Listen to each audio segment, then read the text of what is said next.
Hey Raj, can I ask you something a little personal today? Sure, go ahead. Before we started this channel, were you ever scared to speak English in front of people? Honestly, yes. Really scared actually. I used to avoid speaking English completely, even when I knew the words. Can you tell me more about that? What exactly were you scared of? Mostly people laughing at my accent or making fun of my mistakes. I remember once in college, I mispronounced a word in front of the whole class, and everyone laughed. After that, I just stopped speaking English for almost 2 years. Raj, thank you for sharing that honestly. And I think so many of our viewers have felt exactly the same thing. That's exactly why today's lesson is Lesson 22. Speak English without fear. This topic actually means a lot to me because I know how real that fear feels. Let's talk through it properly then. Because fear is honestly the biggest reason people don't improve, not lack of knowledge. That's so true. I knew grammar, I knew words, but fear just froze me completely. Okay, so let's start with understanding the fear itself. Most people are scared of three things: sounding wrong, being judged, and making mistakes in front of others. Does that sound familiar? Yes, exactly those three, honestly. Okay, so let's break each one down. First, sounding wrong, meaning accent or pronunciation. Raj, here's something important. Having an accent is not a mistake. It's not something to be ashamed of. Really? Because I always felt like my accent made me sound less fluent. Not at all.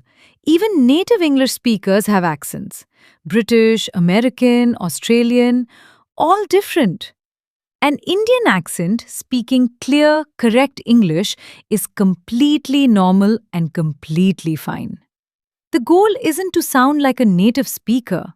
The goal is to communicate clearly. That actually takes a lot of pressure off, honestly. I always thought I needed to sound like someone from London or New York. No, not at all. Clear communication matters way more than a perfect accent. Okay, second fear: being judged by others. Raj, be honest. When you hear someone else struggling with English, do you judge them? No, actually, never. If anything, I respect them more for trying. Exactly. And that's true for almost everyone. Most people are far kinder to others than they are to themselves. The judgment you're scared of is usually happening only in your own head, not in reality. That's such a good point.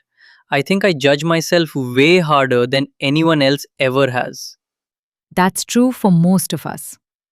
Okay, third fear: making mistakes. This is the big one. Raj, how do you feel now when you make a small English mistake here on our channel? Honestly, now it doesn't bother me much. We just laugh about it and move on. Exactly. And that shift from fear to laughing it off, that's real growth. Mistakes aren't failures, they're actually proof that you're trying, which is more than most people ever do. I like that way of thinking about it. Mistakes as proof of effort, not proof of failure. Exactly. Now let's talk about some practical things people can actually do to reduce this fear, step by step. Okay, let's do it. Because I think a lot of people need actual steps, not just encouragement. Fair point. First step: start small, with low pressure situations. Don't force yourself to give a big speech on day one. Start by speaking English alone, like we discussed in an earlier lesson, or with one trusted friend. That makes sense. Building confidence slowly instead of jumping into the deep end immediately. Exactly. Second step: prepare a few go to sentences for common situations, so you're not caught completely off guard. Things like, Sorry, could you repeat that? Or, let me think about that for a second. Oh, that's smart. Because having a backup phrase ready removes a lot of that panic feeling. Right. Panic often comes from feeling completely unprepared. Having a few safety phrases ready calms that down a lot. Third step, focus on the message, not perfection. Before speaking, remind yourself, my goal is to be understood, not to sound perfect. I really needed to hear that, honestly.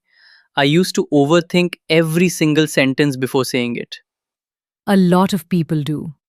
But honestly, a slightly imperfect sentence that gets your point across is 1,000 times better than staying silent out of fear. That's such a powerful way to put it. Fourth step, celebrate small wins. Every time you speak English, even one sentence, even with mistakes, acknowledge it as progress. Don't wait for perfect fluency to feel proud of yourself. I think that's something I still need to work on. I usually only focus on what went wrong, not what went. That's very common, but it's also something you can actively change. Try this. After every English conversation, think of just one thing that went well, even something small. Okay, let me try that right now actually. Earlier today, I explained a work idea to my manager in English, and even though I paused a few times, he understood me completely. That's a win, right? Absolutely. That's a real win, Raj. See, doesn't that feel better than just focusing on the pauses? Yes, it genuinely does. I think I have never actually done this exercise before. Most people haven't, but it makes a real difference over time. Fifth step, and honestly, the most important one. Remember that everyone, including native speakers, makes mistakes. Fluent doesn't mean perfect. It just means confident and understandable. That's so true actually.